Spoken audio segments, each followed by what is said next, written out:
Руслан мырза, мына Кыргызстандагы коррупция боюнча суроо берейин деп атам да. Көпчүлүк айтат, Кыргызстанды мындай коррупциялык мамлекет. Сиз эми азыр мына жогорку кеңешке баратасыз. Ушул Кыргызстандагы коррупцияны жоюну боюнча кандай сунушуңуз бар?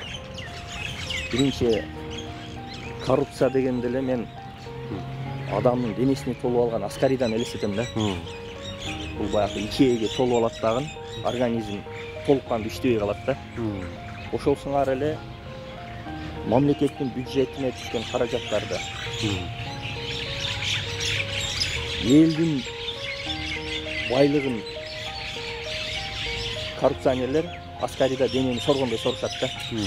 Анан барып бир учурда ошол аскаридалар аябай чоңоюп кеткенде организм так иштебей калат да. Анан жыгылып калат. Ошол сыңары Кыргызстандын өнүгүүсүнө коррупция аскарида сыңары аябай катуу тоскоол болууда.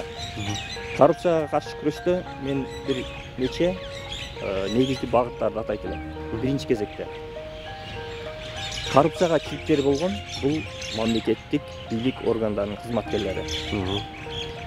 Азыр көпчүлүк мамлекеттик бийлик органдарынын кызматкерлери жарыбаган айлык маянага иштешет. Мен өзүм бир нече жолу күбө болдум.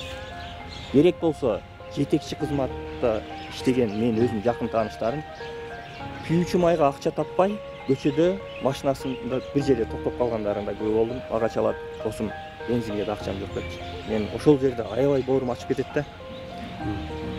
Мамлекет ошол кызматкерлерди өздөрү дайындап алгандан кийин аларга жакшынакай татыктуу маяна бериш керек. Себеби ар бир мамлекеттик кызматкерлердин биз сыяктуу эле алардын да оокаты бар, үй бүлөсү бар, турмуш тиричилиги бар. Башкача айтканда, мамлекеттик кызматкерлерге татыктуу маяна. Ансыз алар ар кимдин чөнтөгүн кармап, же болбосо ар түрдүү жолдор менен пара алганга барышат. Экинчи, менталдык өзгөрүү. Мына Европа мамлекеттеринде элементардуу эле жол эрежесин бузганда полицияга акча сунушташ бул жапайычылык катары каралат, кылмыш катары каралат. А бизде болсо демейде көрүнүш. Токтотуп эле мына сен ылдамдыкты тездетип койдуң, ошондуктан протокол жазайын десе эле акчаны сунуштап барып алабыз. Анан ким жаман, ГАИ жаман дей беребиз да. Бизге эмне тоскоолдук кылат? Ошол штрафты кассага төлөп, андан кийин жол эрежесин бузбай жүрө бергенгечи. Жок. Чөнтөгүнө салып коюндан батыраак кетип калайын дейбиз. Эмне үчүн биз ойлонбойбуз? Ошол штрафты төлөсөк, штраф мамлекеттин казынасына түшөт. Ошол штрафтын эсебинен пенсия пособиялер төлөнөт, же болбосо талкаланган жолдорубуздун оңдолушуна кандайдыр бир аз да болсо салынат. Эмне үчүн ойлонбойбуз? Ошондуктан бизде менталдык жактан өзгөрүшүбүз керек. Укуктук аң сезим, саясий маданият, укуктук маданият өсүш керек. Үчүнчү, санаа иптештирүү жана жаңы башкаруу технологияларын киргизүү, мамлекеттик кызматтарды көрсөтүүдө элге биз жаңы технологияларды кабылдашыбыз керек. Ал деген бирдиктүү терезе системасы жана ар жерде ачыктыкты камсыз кылуу, камераларды орнотуу, ошону менен бирге эле адам менен адамдын ортосундагы, башкача айтканда мамлекеттик кызмат көрсөтүүчү менен жарандын ортосундагы байланыштын мүмкүн болушунча азайтышыбыз керек. Ошону менен бирге эле коррупциялык кылмыштарды тергөөдөгү бир топ мыйзамдарга өзгөртүү киргизишибиз керек. Жана коррупционерлерге болгон мыйзам өтө катаал болуш керек. Жалпы эле мыйзам жөнүндө айта турган болсок, мыйзам эки түрдүү мүнөзгө ээ болуш керек. Коррупционер ууру кескилерге өтө катаал, өтө каардуу мыйзам. Ал эми карапайым калкка, жетим жесирлерге, мүмкүнчүлүгү чектелгендерге мээримдүү мыйзамдар болуш керек. Мен акыркы суроо берейин. Руслан мырза, сиз үчүн мекен деген эмне? Мекен. Учурунда мен Россияга барып эмгек мигрант болгом. Убактылуу шарттарга байланыштуу иштегенмин. Ал жакта көп жакшы кишилер менен тааныштым.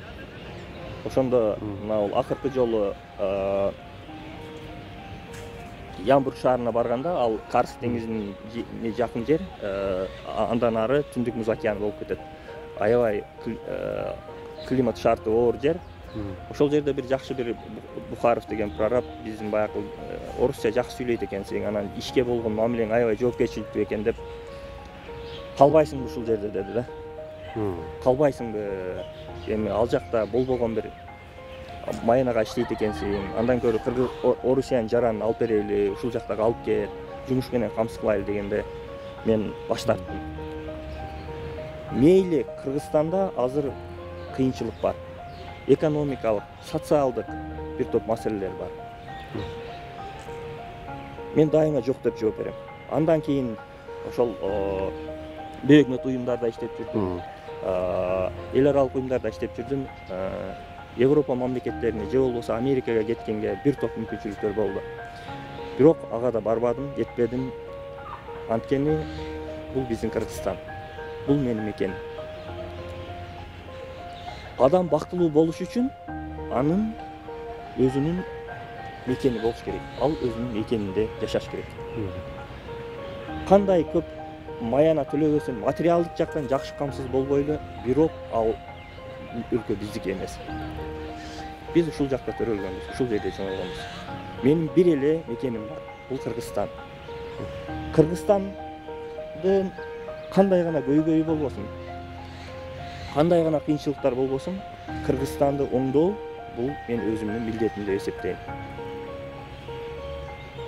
Кыргызстандын өнүгүүсүнө салым кошуу бул менин милдетим. Анткени бул менин Кыргызстаным, бул биздин Кыргызстан. Анда рахмат сизге.